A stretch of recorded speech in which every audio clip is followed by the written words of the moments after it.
Greetings to all of humanity. It's really a joy, it's a pleasure. It's my honor to be out here as usual in nature and greeting you. Bring this message of emancipation to you, whereby I'm pointing you to look no other place but to look inwardly to discover that your real identity is your divinity. And that is why I always want to bring this message of self-realization to you, which is the true message of Christianity, whereby you come to realize that the Bible is your spiritual autobiography. And that is why I want to speak to you concerning how Abdullah taught Neville Goddard how to ask for. In the Bible it says that you must ask and it shall be given. Seek and you shall find.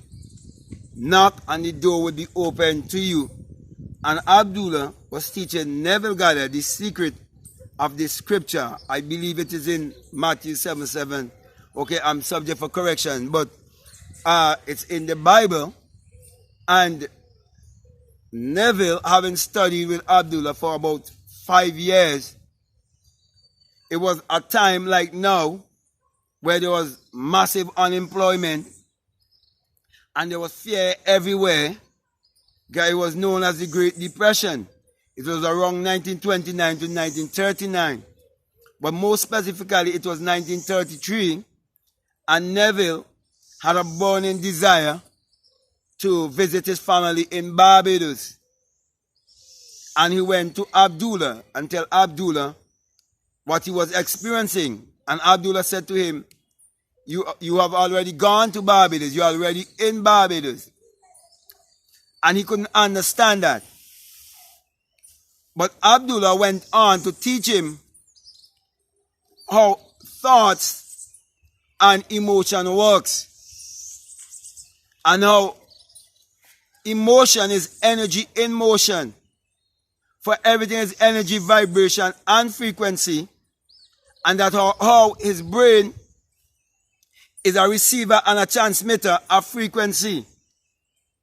And so Abdullah taught Neville how to sleep in his mother's home in Barbados while Neville was still living in New York. Teaching us that time isn't real. And teaching us that the seawater and so on doesn't separate us. Our distance doesn't separate us. That the television and the telephone, they all come from the human imagination. So all of these things that come to science and technology is supposed to be a part of your psyche. But what they did, they make us believe that spirituality is different to science and technology. I'm just waiting for the wind to subside a little. Okay? But here we see that Abdullah was teaching Neville that we all are spiritual scientists working by spiritual laws. And as long as you know how to ask, it will be given unto you.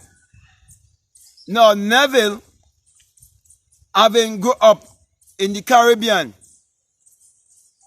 he was taught to believe in a God outside of himself.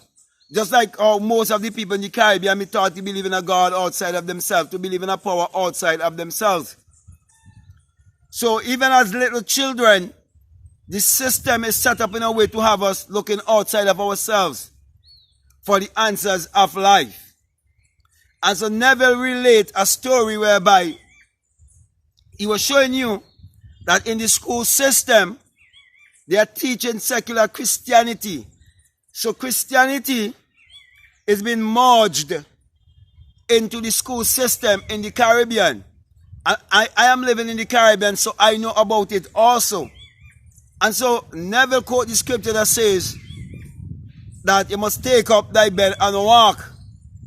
And because his teacher's Bible was saying to take up thy couch and walk, the teacher was so angry that he beat Neville unmercifully.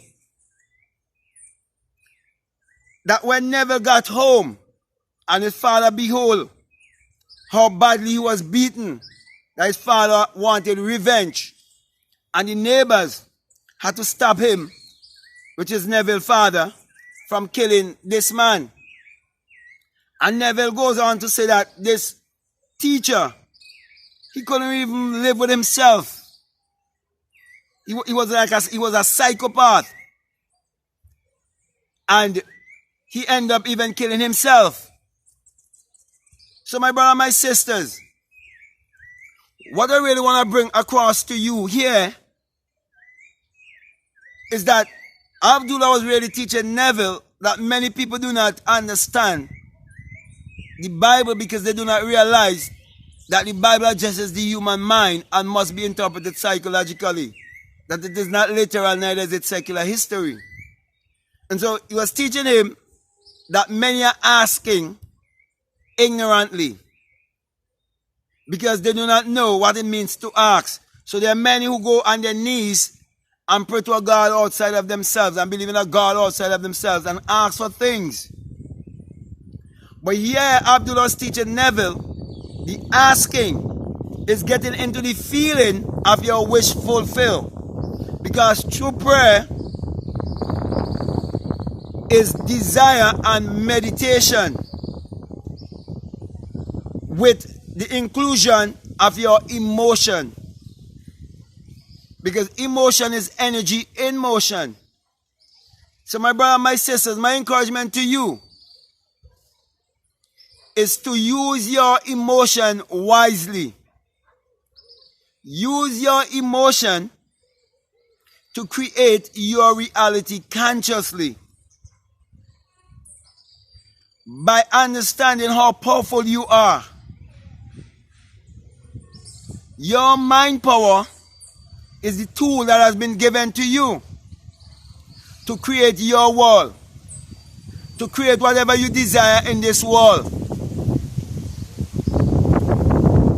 But you have to understand the faculty of perception, the faculty of will, intuition, reasoning, memory, and imagination. You have to understand that you're born into this world with these faculties. And these faculties are the tools you are to use to be whatever you want to be in this world, to do whatever you want to do in this world, to live in a place of affluence, to live in a place of prominence, where you can come out of the pit into the palace. Because the story of Joseph is your story. You are the dreamer who must have dreams of great things. You are the dreamer who must be able to have such wisdom to live lavishly in a time of drought. In a time when there is a famine. And right now is a time of famine. Not just famine for the physical food or physical substance, but for the spiritual nourishing. Because many have H&S and they want you to speak the things that they want to hear. But this message of self-realization is to rebuke and reprove you, to point you to look in the right direction. And so Abdullah was teaching Neville how to look into the right direction by teaching him that consciousness is the only reality and that imagination creates reality, because God is human imagination, which is the creator in everyone. For everything that was made, it was first imagined. And everything else that ever going to be made, it must first be imagined. But Neville had to get into the feeling of his wish fulfilled. And that's what I really want to get across to you. how important it is to ask. By having the feeling, by knowing that which you so desire, it is already yours, it is already finished. By knowing that you are the Lord and Master of your own destiny. By understanding the laws of the universe and the laws that governs all of humanity. By understanding the law of mentalism. Understanding that thoughts become things and that we become what we think about most of the time. So my brother, my sisters, my encouragement to you is to have the right feeling about yourself. Have the right perception about yourself. I have a book called Your Mood is Your Fortune. And I'm saying to you, you want to be successful? You got to get into the right mood. Anything you want in this world, it is yours. But you have to get into the right mood. You have to forget about what the news is telling you right about now. You have to forget about all the naysayers and get into the mood. And that is what Abdullah was teaching Neville. Get into the mood as you go to bed. See yourself sleeping right in your mother's home in Barbados. And though you are thousands of miles away in New York, a series of events gonna take place in your life. And you're going to experience what it means to live in the fourth dimension or to think fourth dimensionally. You get to experience what it means to ask and it is given. To seek and you shall find. To knock and the door will be open unto you. And access will be open unto you to discover the secret of imagination. For it is the greatest secret that you can uncover. And that's why I'm saying to you, my brother, my sisters, put what I'm saying to work by getting into the feeling of your wish fulfilled. So with that being said, my brother, my sisters, and the wind is blowing very high right now, I want to say to you, if you should take anything away from what I am saying to you, is that feeling, having the feeling along with your thought is the secret. Marry thoughts and feeling. Bring them together.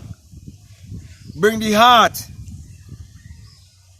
in union with the brain and send that message of love, that love vibration, and you'll be able to create your reality consciously. So my brother, my sisters, if you're listening to me for the very first time, and what I'm saying to you, if it makes sense to you, then it is for you. And I'm saying to you, if you haven't subscribed already, to subscribe, to like, to comment, or to share this video. And let me say to you, that this message I bring to you, that it is the single eye, yes, the single eye message of self-realization, of which Matthew 6:22 says that if your eye be single, your whole body will be full of light. And my brother, my sisters, hadn't it been that a single eye has been opened within me, like a fiery being, where I would have heard the unearthly wind, after I would have experienced that great mighty shaking, and ascend, and roll the stone away, and came out of the tomb, to realize that this body is the tomb in which the Christ is buried, I wouldn't have been here bringing this message to you, saying to you, that when you see the symbol, and the US dollar of the eye above the pyramid, don't let anyone have you to believe that it's an evil symbol. But it is a symbol of the all-seeing eye of God in you, which is your imagination, teaching you that when you have the experience, you would have that, when you have the inner eye experience, that you would have an awakened imagination and be able to create your reality consciously. That's why I always give you this symbol of the single eye with my hand over my crown chakra. Saying to you, my brother, my sister, when you have the experience, you come to realize that it is the rising of the S-U-N in a S-O-N, and that it is the dawning of a new day in your life. And whatever the sun shines upon, it brings forth in abundance. And the sun is what powers all of humanity. Therefore, I say to you that the sun parallels the human imagination, and the human imagination parallels the sun. For without the sun, there is no life, and there is no light. And without the human imagination, there isn't anything made that was made. Also, you're told in Psalms 84:11 that the Lord thy God is a sun, as in a sun and a shield, and no good thing will he withhold from you. And in Malachi 4:2, you are also told that the sun, as in the sun of righteousness, shall arise in you with healing in his wings. So let me say this, that there is no way a son could be the light of the world. Therefore, the greatest light that has ever been fed to humanity is the virgin birth story, whereby the belief get you to believe that the Bible is secular history and make you believe in a literal Jesus of 2,000 years ago. And that is why my encouragement to you, my brother and my sisters, is to believe in yourself. Because your higher self is your Christ self. And you are the only begotten son. Because out of millions of sperms, you are the one who have been chosen to have this experience. So my encouragement to you is to use your mind power, which is your solar power, your creative power, your God power, your sun power, to achieve your every desire. So with that being said, I want to say peace, love you all, and out.